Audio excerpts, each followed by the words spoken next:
¿Qué tal, amigos? Bienvenidos. Nos da mucho gusto saludarles en esta ocasión para continuar con esta serie de programas rescatando los principios del diseño original. Hoy tendremos la segunda parte del Génesis. El Génesis es el primer libro de la Biblia y la Biblia es la conjunción de libros de palabra que ha hablado Dios a la humanidad desde la creación del mundo y lo que va a ser hasta el fin de esta generación, que es el Apocalipsis. Pero vamos a primeramente orar para que el Espíritu Santo de Dios tome el control de este tiempo y nos dé el entendimiento de su palabra. Cierre sus ojos. Padre Celestial, en esta mañana, Señor, te damos gracias por la vida que nos has dado. Te damos gracias porque tu bondad no tiene límites, Padre.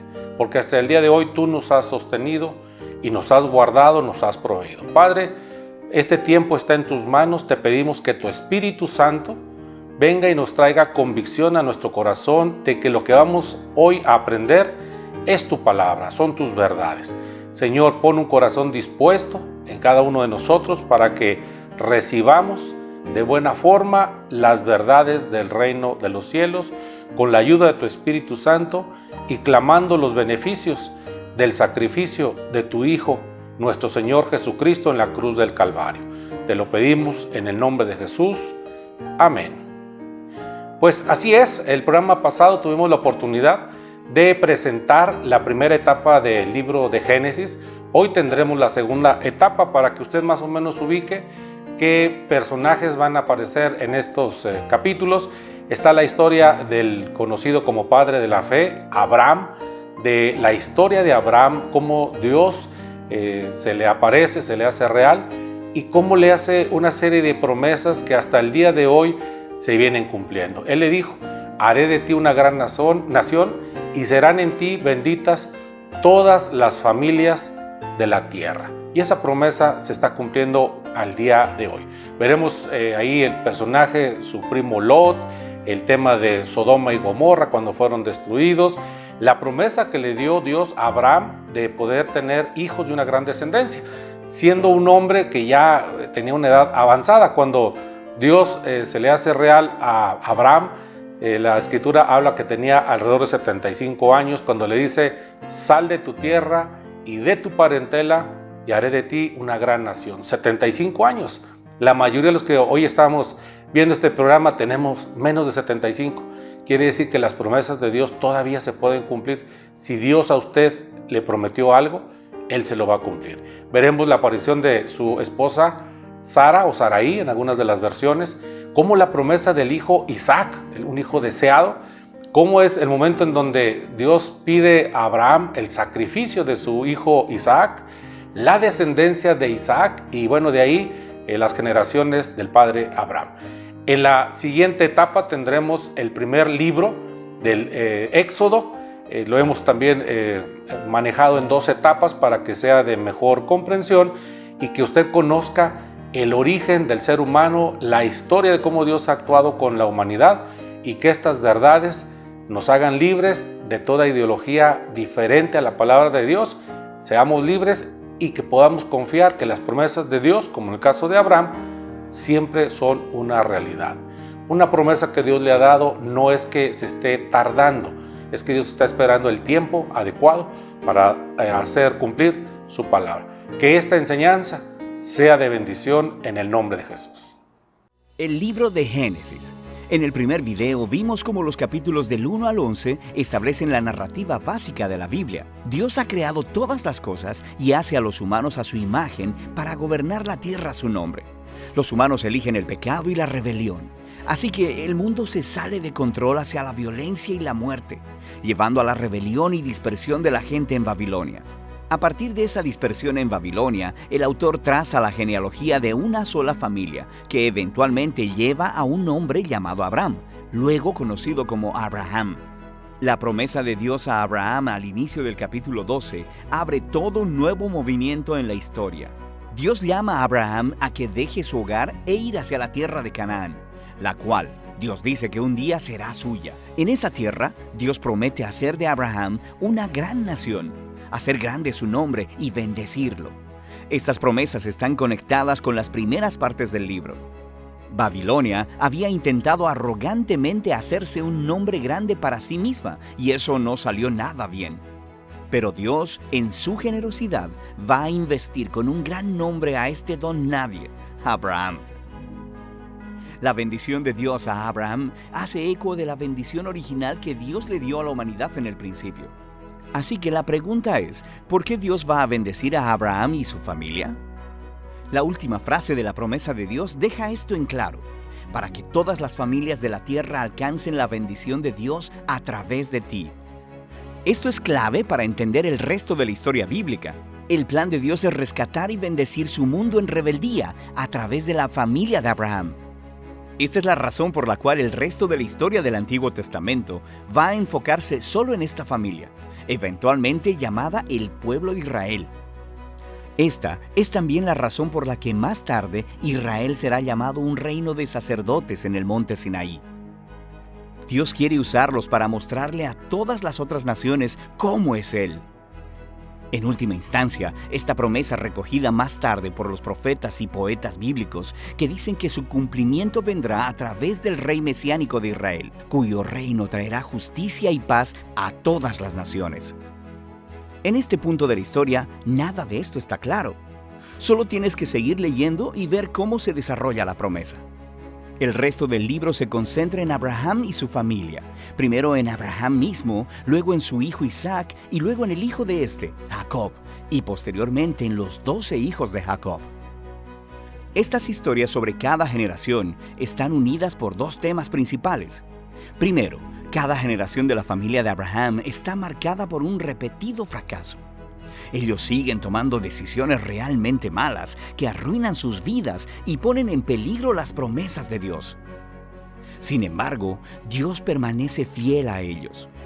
Él continúa rescatándolos de sí mismos y reafirmando su compromiso de bendecirlos y de bendecir las naciones a través de ellos a pesar de sus fracasos. Las historias de Abraham. Dios había prometido a Abraham una gran familia, pero en dos ocasiones diferentes, él teme por su vida porque otros hombres se sienten atraídos por su esposa.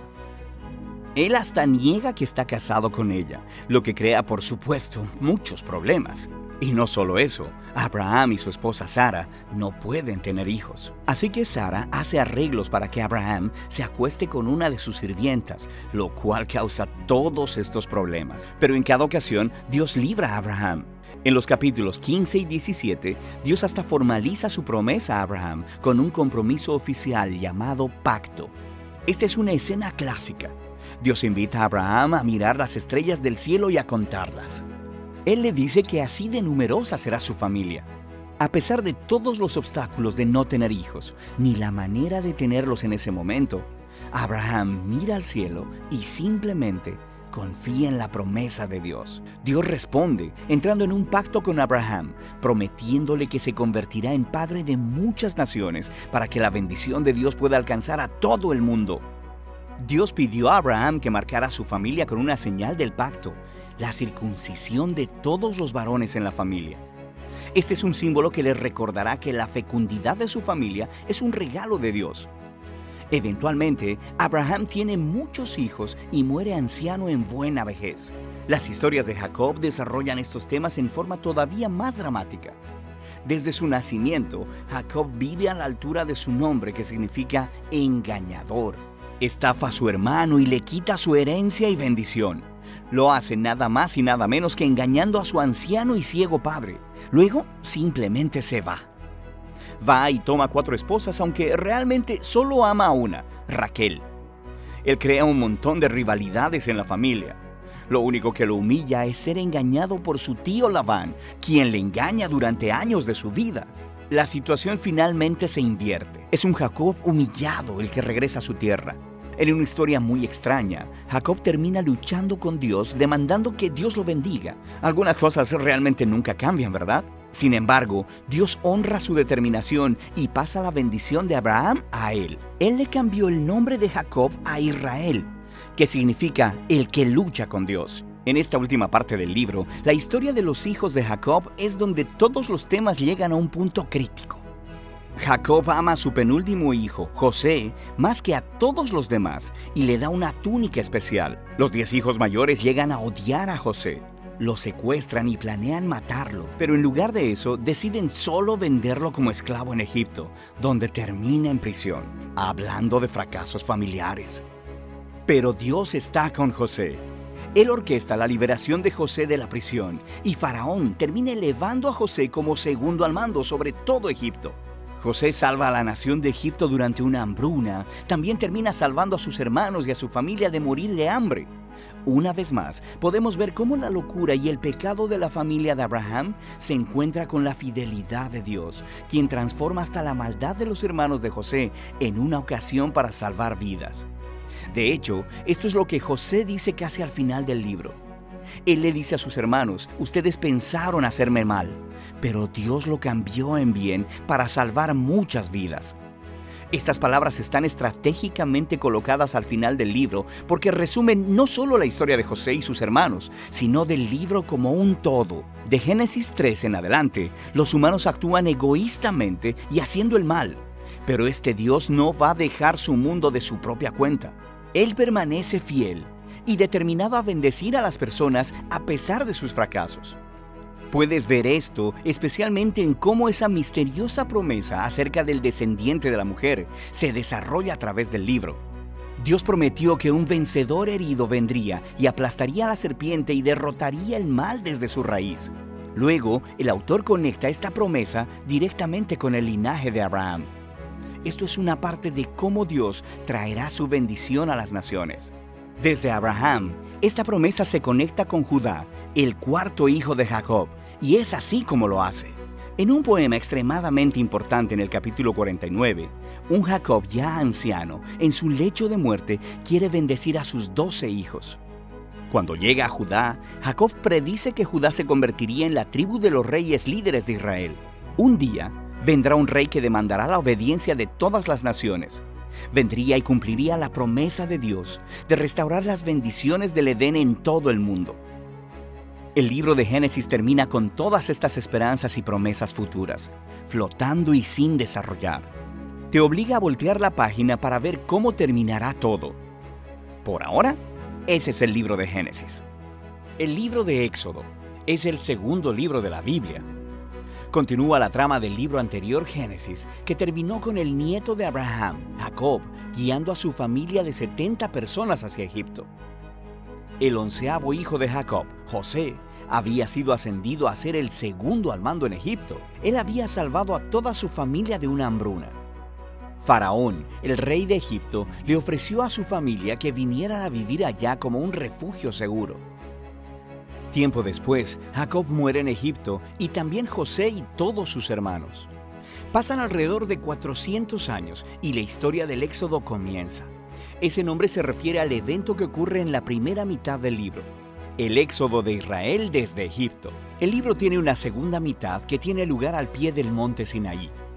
En este video solo enfocaremos la primera mitad, donde siglos han pasado. Israel fue fecundo, se multiplicó y llenó la tierra. Esta frase es un eco intencional de la bendición que Dios le dio a toda la humanidad en el jardín del Edén. Nos recuerda de la gran historia bíblica hasta ahora. La humanidad perdió la bendición de Dios por su pecado y rebelión. Así que Dios escogió a la familia de Abraham como el medio a través del cual restauraría su bendición para todo el mundo. Pero el nuevo faraón no ve a Israel como una bendición. De hecho, él piensa que este grupo creciente de inmigrantes israelitas es una amenaza para su poder. Igual que en Génesis, la humanidad se rebela contra la bendición de Dios. Aquí, Faraón intenta destruir la fuente de bendición de Dios, los israelitas. Él los esclaviza brutalmente, obligándolos a trabajos forzados, y luego ordena que todos los niños israelitas fueran ahogados en el río Nilo. Faraón es, hasta ahora, el peor personaje de la Biblia. Su reino ejemplifica la rebelión de la humanidad contra Dios. Faraón ha redefinido el bien y el mal de acuerdo a sus propios intereses, que aún el asesinato de niños inocentes se ha convertido en algo bueno para él.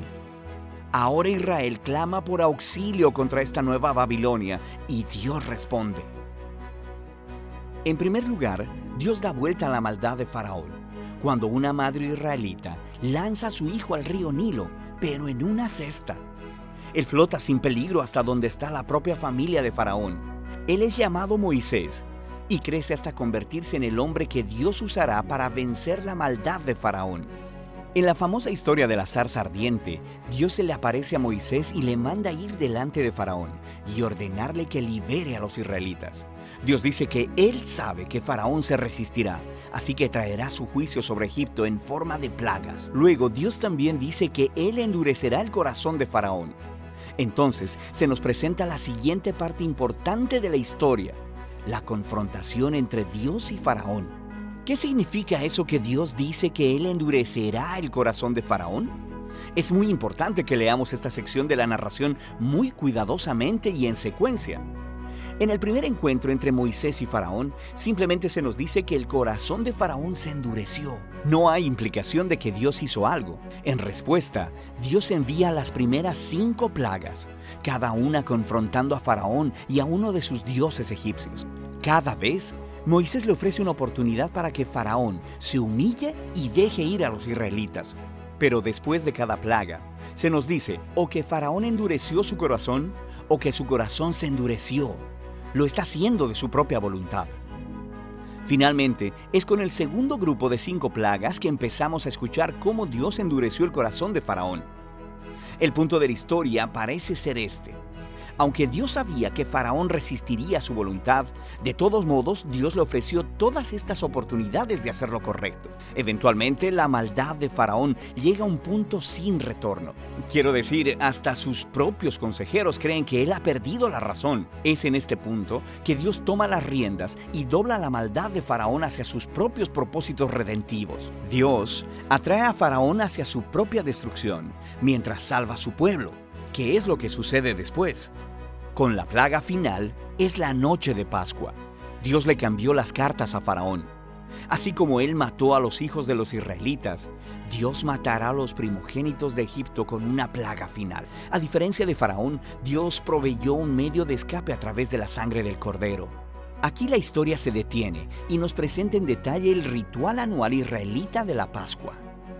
En la noche anterior a la salida de Israel de Egipto, sacrificaron un cordero joven y sin mancha, y pintaron con su sangre los dinteles de las puertas de sus casas. Cuando la plaga divina vino sobre Egipto, las casas cubiertas con la sangre del cordero fueron pasadas por alto, y el hijo primogénito fue librado. Así que cada año después de eso, los israelitas recrean esa noche para recordar y celebrar la justicia y la misericordia de Dios. Pero Faraón, por su orgullo y rebelión, perdió a su propio hijo y es movido por fin a dejar en libertad a los israelitas. Los esclavos israelitas hacen su éxodo desde Egipto, pero en cuanto se fueron, Faraón cambió de opinión. Reunió a su ejército y persiguió a los israelitas para una última confrontación. Mientras los israelitas pasan a través de las aguas sin peligro alguno, Faraón se precipita hacia su propia destrucción. La historia del Éxodo concluye con la primera canción de alabanza en la Biblia. Se llama el Cántico del Mar. La última línea declara que el Señor gobierna como rey. La canción cuenta poéticamente sobre qué trata la historia del reino de Dios. Se trata de cómo Dios está en una misión para confrontar el mal en este mundo y redimir a aquellos que están esclavizados por ese mal. Dios llevará a su pueblo a la tierra prometida, donde su divina presencia vivirá con ellos. Esta historia muestra cómo se ven las cosas cuando Dios es rey sobre su pueblo.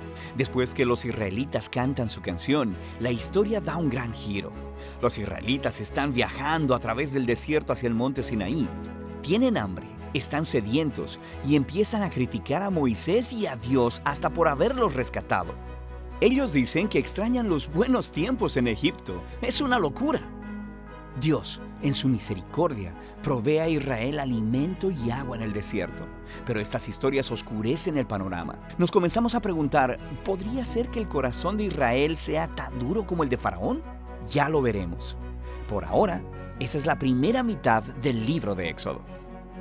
En el primer relato exploramos los capítulos 1 al 18, que nos cuentan la historia fundacional de cómo Dios rescató a los esclavos israelitas, confrontando y derrotando a Faraón, y proveyendo una salida de escape a través de la sangre del Cordero Pascual. Dios, luego, liberó a su pueblo llevándolos a través de las aguas del mar y hacia el desierto, donde sorprendentemente ellos refunfuñaron y se quejaron. La segunda mitad del libro de Éxodo abre con Moisés guiando a Israel al pie del monte Sinaí, en donde Dios invita a la nación de Israel a entrar en una relación de pacto con Él. Aquí llegamos a otro momento clave en la narrativa bíblica, porque está retomando y desarrollando la promesa de Dios a Abraham. Recuerda, en el libro de Génesis Dios prometió que a través de la familia de Abraham, de alguna manera, Él restauraría su bendición a todas las naciones. Y aquí aprendemos más. Dios dice que Israel obedece los términos del pacto. Ellos estarán tan moldeados por las leyes, enseñanzas y justicia de Dios que se convertirán en un reino de sacerdotes. Ellos se convertirán en los representantes de Dios y le mostrarán a todas las naciones cómo en verdad es Dios. El pueblo de Israel aceptó la oferta con emoción. La presencia de Dios se muestra en la cima del monte Sinaí en forma de nubes, rayos y truenos.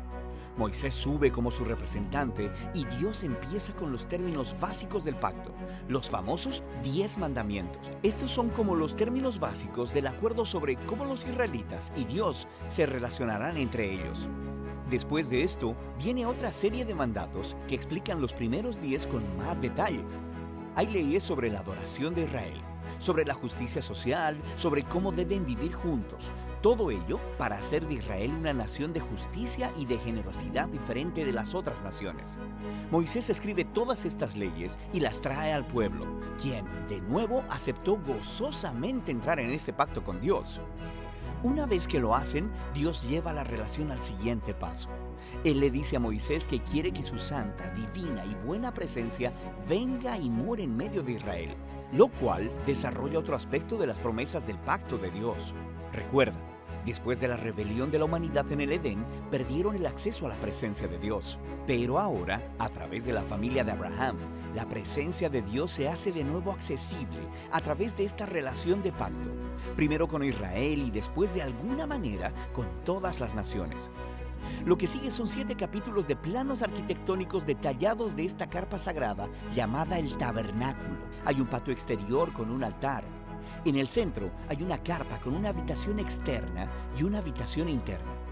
Dentro de la habitación interna, que es llamada el lugar santísimo, hay una caja de oro llamada el Arca del Pacto. Hay esculturas de criaturas angelicales sobre ella. Ese es el centro de la presencia de Dios. Hay muchos detalles en esos capítulos. Es importante saber que cada pieza tiene un valor simbólico. Todas las flores, los ángeles, el oro y las joyas son un eco del jardín del Edén, el lugar donde Dios y los humanos vivieron juntos en intimidad. El tabernáculo es como un Edén portátil, por así decirlo. Es el lugar donde Dios e Israel pueden vivir juntos en paz, por lo menos en teoría, porque justo aquí algo se pone muy mal. Israel rompe el pacto. Mientras Moisés está en la cima de la montaña, recibiendo los planos para el tabernáculo, abajo en el campamento, los israelitas están perdiendo la paciencia. Ellos le piden a Aarón, el hermano de Moisés, que haga para ellos un ídolo en forma de becerro de oro para poder adorarlo como el Dios que los salvó de la esclavitud en Egipto. La presencia de Dios está justo ahí, en la cima de la montaña. Ellos pueden verla, pero están ahí abajo, rompiendo los 2 primeros mandamientos del pacto que acaban de acordar. No tener otros dioses y no hacerse ídolos. Lo que sigue es muy importante. Dios sabe lo que está pasando allá abajo. Primero invita a Moisés a compartir su propio enojo y dolor. Le dice a Moisés lo que quiere hacer: eliminar a Israel. Pero Moisés intercede apelando al carácter de Dios. Él dice: primero que nada, destruir a Israel significaría retractarte de tus promesas, del pacto con Abraham. Y luego Moisés apela a la reputación de Dios entre las naciones. ¿Qué pensarán si ven que destruyes a tu propio pueblo? Dios acepta la intercesión de Moisés y desiste, aunque sí aplica juicio sobre aquellos que instigaron a la idolatría. Él perdona a la nación completa y promete renovar su pacto. Es en este punto de la historia que Dios, por primera vez, le describe a Moisés su propio carácter. Él dice, el Señor es compasivo y clemente, lento para la ira y grande en su fidelidad al pacto. Él perdona el pecado, pero no tendrá por inocente al culpable. Tenemos esta tensión. Dios es grande en misericordia, pero también, si dice ser bueno, debe lidiar con el mal. Sobre todo, Dios es fiel a sus promesas, aunque esto signifique que sabe que se está comprometiendo con un pueblo que le es completamente infiel. Después de renovar el pacto con Israel, Dios manda a Moisés a construir el tabernáculo. Una vez más, tenemos 5 largos capítulos describiendo en detalle la construcción del tabernáculo. Todo se une en el capítulo final, cuando el tabernáculo es terminado. La divina y gloriosa presencia de Dios viene y se posa sobre la carpa, y nuestras esperanzas son altas. Moisés se dirige hacia la carpa para entrar y no puede hacerlo. En realidad, no puede entrar, y es así como termina el libro. Es realmente sorprendente, pero no tanto si te pones a pensar.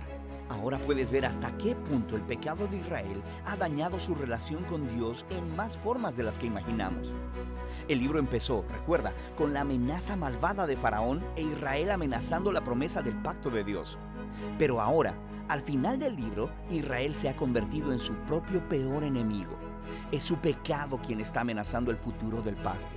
Así que la pregunta al final del libro es, ¿cómo va Dios a reconciliar este conflicto entre la santidad y la bondad de su presencia con la corrupción pecaminosa del pueblo de su pacto? La solución de este problema es el tema del próximo libro. Por ahora, ese es el libro de Éxodo.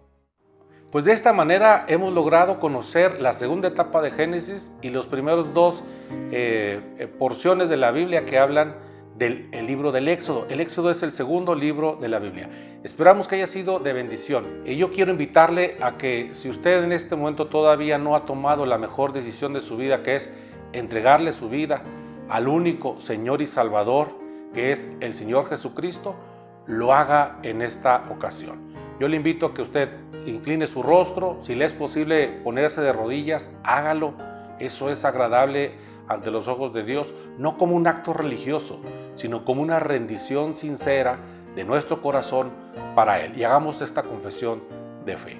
Repita conmigo: Padre Celestial, Dios Todopoderoso, Señor, en esta mañana yo reconozco que tú eres Dios, el único Dios verdadero, que tú creaste todas las cosas. Señor, yo reconozco que soy pecador. Reconozco y me duele en mi corazón haberte ofendido. Yo te pido perdón por todos mis pecados. Señor, me arrepiento de ellos. Y también declaro con mi corazón que yo perdono a todas aquellas personas que me hicieron daño, que me ofendieron. Especialmente perdono a mis padres, a mis hermanos, a mis hijos, a mis hermanos, a todo familiar que me hizo daño y aún a aquellas personas que me ofendieron. Yo los perdono de todo mi corazón y los bendigo en el nombre de Jesús y suelto toda ofensa. Señor Dios, en esta mañana yo reconozco que Jesús es tu Hijo, que hace 2000 años Él vino a la tierra, caminó por ella sin pecado y murió en la cruz del Calvario, entregando su vida y derramando su sangre a causa de mi pecado, porque Él me sustituyó en la cruz del Calvario, recibiendo el castigo que yo me merecía. Señor, yo creo que Él es tu Hijo, yo creo que Él murió, pero que tú lo levantaste al tercer día del sepulcro. Yo sé que hoy vive y reina por la eternidad. Yo lo recibo como mi único y suficiente Salvador. Señor Dios, envía tu Espíritu Santo para que gobierne mi vida y te pido que escribas mi nombre en el libro de la vida, en el nombre de Jesús. Amén.